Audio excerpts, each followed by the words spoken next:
Bonjour à tous, aujourd'hui nous allons tester un préampli de la marque RET, le modèle TDP, un préampli à lampe, 2 canaux, made in USA. Alors si on regarde déjà l'envers du préampli, il y a une boucle d'effet mono, une sortie mono, avec ce petit bouton on enclenche le simulateur de HP, qui est de qualité moyenne, et on a une entrée jack pour le foot switch. De l'autre côté, donc on a 2 canaux. Un canal prénommé rythmique, avec drive, le drive, les graves, les médiums, les aigus, un bouton pour enclencher le bright, le level du canal rythmique, et là le canal lead, je remets les potards au milieu, avec le drive, le level, les basses, les médiums et les aigus. Alors, on va faire le test avec une Gibson Les Paul classique et on va allumer le préampli.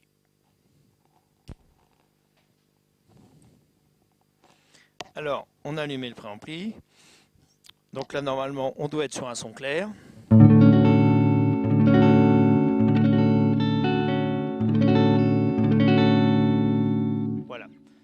Alors là, actuellement, on n'est qu'à 25% de la drive, et puis les autres potards sont au milieu. Je vais mettre un petit peu plus de grave pour vous montrer qu'avec ce préampli, on peut jouer un petit peu de jazz, même si ce n'est pas son domaine de prédilection.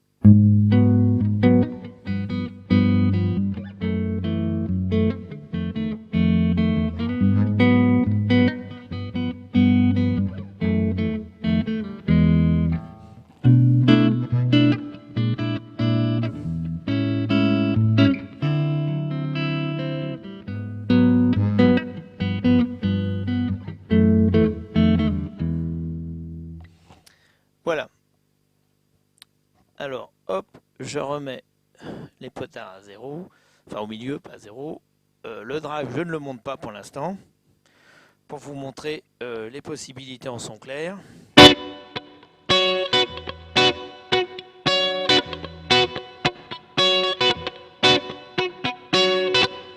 Hop, je vais enclencher le bright.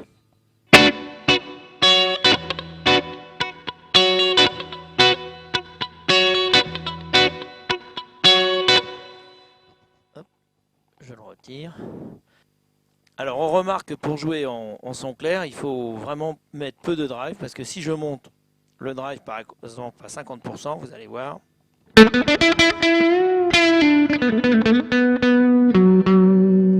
de suite j'ai une légère overdrive.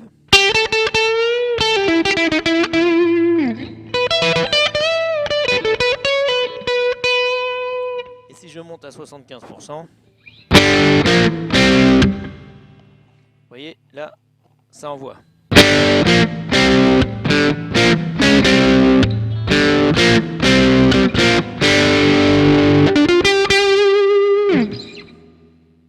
Donc là, hop, si vous voulez vraiment jouer, avec un son clair, il faut vraiment mettre très peu de drive.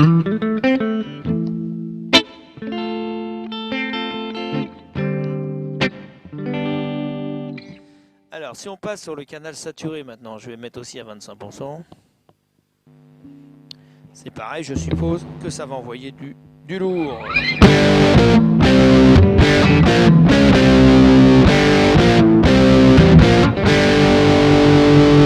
Vous voyez, alors qu'on n'est qu'à 25%. Et déjà, ça envoie beaucoup.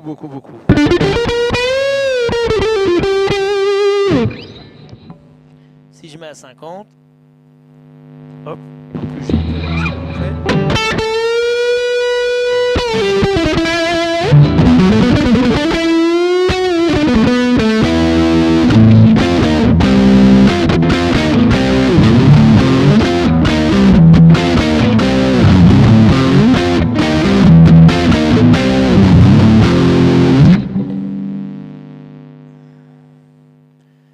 voilà.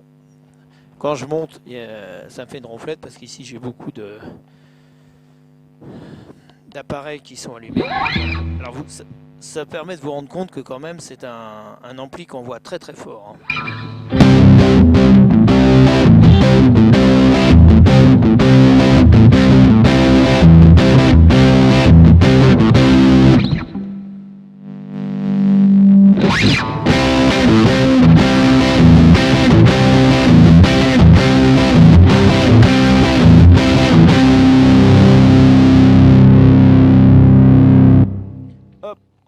peu. Je vais jouer un petit blues sur lequel je vais changer de canal et je vais jouer avec le côté drive pour vous montrer à peu près les possibilités de ce préampli qui, bien sûr, n'est pas programmable. Il faut, si vous voulez changer de son, il faut utiliser vos doigts. Un petit morceau de Popa Chubby. On commence en canal clair.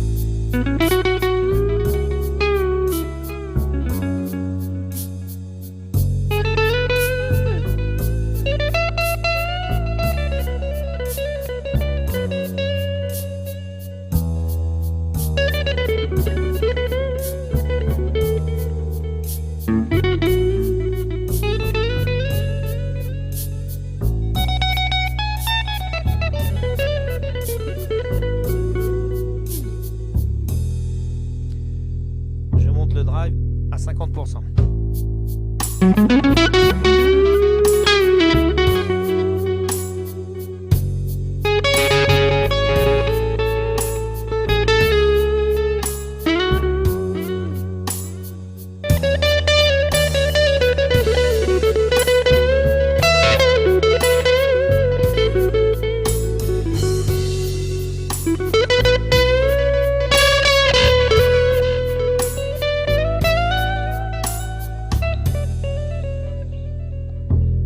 Sur le canal saturé avec drive à 25%.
J'ai baissé les basses et les aigus.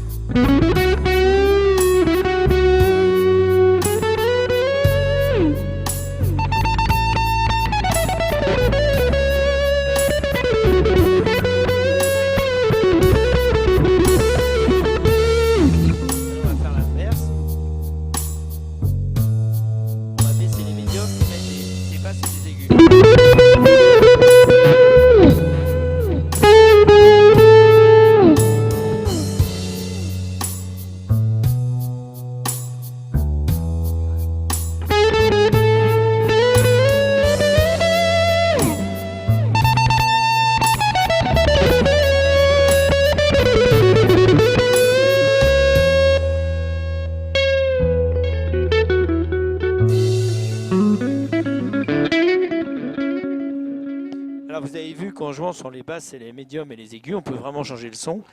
Mais il faut faire attention aussi parce que quand on met beaucoup de basses et d'aigus, vous voyez, ça monte. Ah, attendez, j'arrête l'enregistrement. Hop, ça monte aussi le niveau. C'est tout le problème des préamplis qui ne sont pas programmables. Donc, en fait, sur ce préampli, on peut considérer qu'on a 3 sons. Si vous êtes à 25% sur le canal, ce qui s'appelle Rhythm, vous avez vraiment un son clair.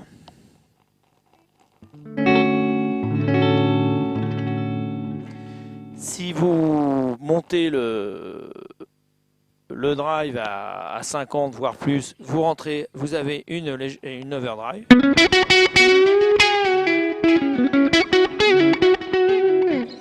Et après, si vous passez sur le lead,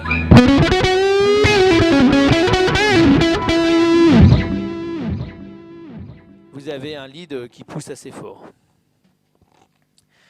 Alors c'est un préampli qu'on trouve difficilement d'occasion. La lampe se trouve ici. Enfin là où les lampes, d'ailleurs j'ai pas démonté, il faut démonter ça pour démonter les lampes. Et bon, le seul problème c'est que bien sûr c'est un préampli à l'ancienne, c'est-à-dire qu'on ne peut pas le piloter via MIDI. Et il n'y a qu'une sortie mono et la boucle d'effet aussi est mono. Voilà. Là actuellement je passais par un G-System et c'est le préampli que je rentrais dans la boucle du G-System et non l'inverse.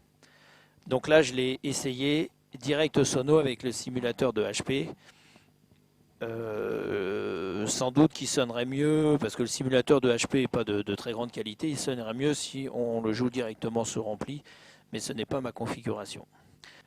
Voilà pour ce petit préampli Crête TDP qui était fabriqué aux USA, qui n'est plus fabriqué actuellement. Et bon, si vous le trouvez d'occasion, c'est un bon petit préampli qui peut être intéressant pour jouer. Il est assez polyvalent, on peut jouer de la pop, du blues, et pour les gens qui veulent faire du métal fort, il envoie assez fort. Alors après, il faut juste peut-être derrière mettre un noise gate parce que parfois on a quand même des bruits parasites. Ici, j'ai beaucoup de choses allumées et puis la guitare est placée très près du préampli, c'est ce qui fait aussi des bruits parasites. Mais bon, enfin, vous savez que quand vous envoyez beaucoup de distorsion, il faut toujours mettre un noise gate. Bon, bah, je vous dis merci de m'avoir écouté pour cet essai et à bientôt pour un prochain test. Merci.